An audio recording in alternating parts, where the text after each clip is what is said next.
So ayan guys, dahil curious ako, hindi umangat yung una, kaya sinubukan. Tignan natin kung aangat yan guys.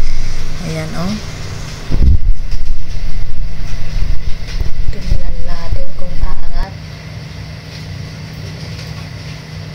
Ay oo nga, unti-unti siya umaangat oh. Ay yung galing, dapat pala matagal konti.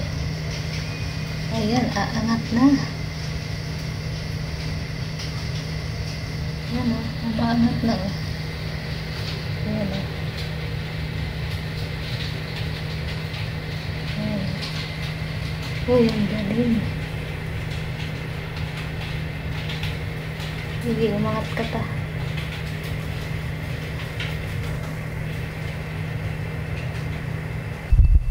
Ayan o, nakaangat na yung sa kabila. Tayin natin.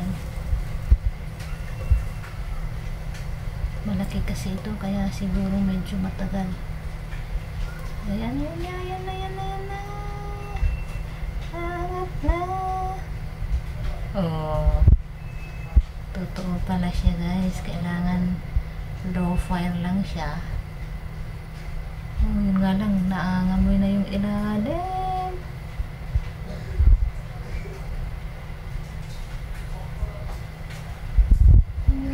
Pa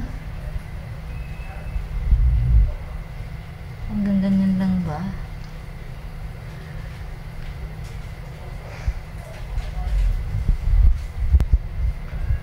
Ayan. So itaktak lang natin guys kasi nangangamoy na yung ilalim niya, baka masusunog na, baka hanggang ganyan lang.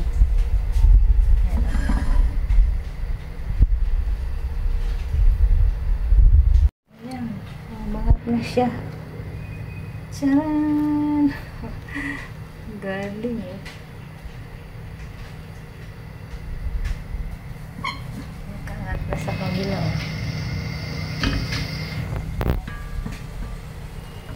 Itaktak ko na lang siguro kasi sunog na yung ilalim.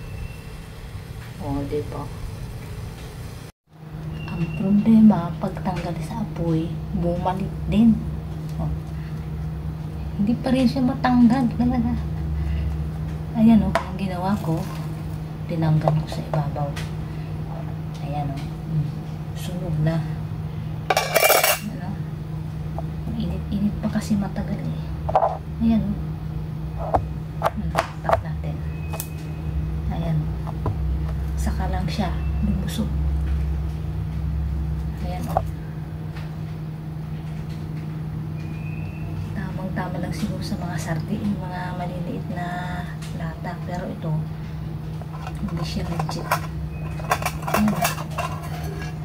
Ang tagal ko siya piniinit, umangat nga, pero pagtanggal ko sa apoy para itaktak na, bumalik.